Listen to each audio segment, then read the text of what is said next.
Hello guys! Magandang araw sa inyong lahat. Sana nasa mabuti kayong kalagayan. For today's video, may panibago na naman akong recipe na natutunan sa aking panonood at pagsuscroll sa social media. So ito na nga guys ang aking recipe for today, tortang sardinas. So may dalawang sardinas para ako dito guys at minamash ko na ito para madurog siya ng maliliit. At lagyan ko na yan ng garlic, onion, carrots, patatas, 2 pirasong itlog,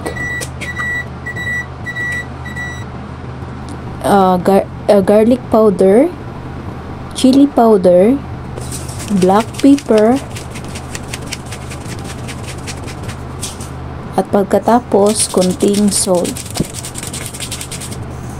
At pagkatapos nun guys, may dalawa ako ditong crispy fry.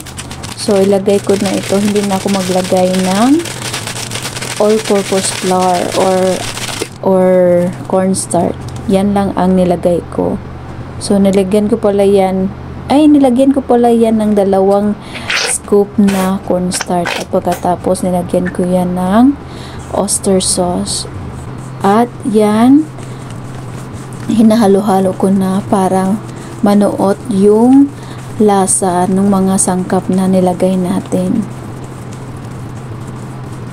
Ihalo lang natin hanggang sa ma-mix ng maayos ang mga ingredients. At pagkatapos niyan, pwede na nating lutuin yan.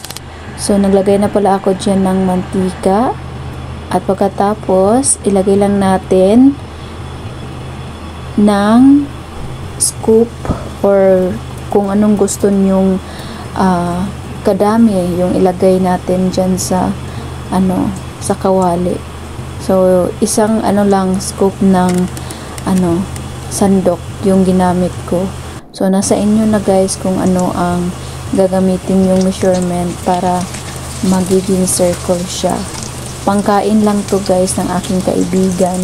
Ulam namin yan ulam namin yan nung Sunday kasi nagdala ako ng ulam kasi day off namin sa Sunday, so nagdala ako. So yan yung niluto ko. So continue lang natin yung pagluluto hanggang sa matapos natin lutuin ang lahat ng ginawa natin sardinas. So yan. So di talaga kayo magsisisi nito guys. Napakasarap talaga. So yan na ang aking nagawa. Madami akong nagawa sa 2 pirasong can ng sardinas. So ipakita ko sa inyo kung yung itsura niya sa loob.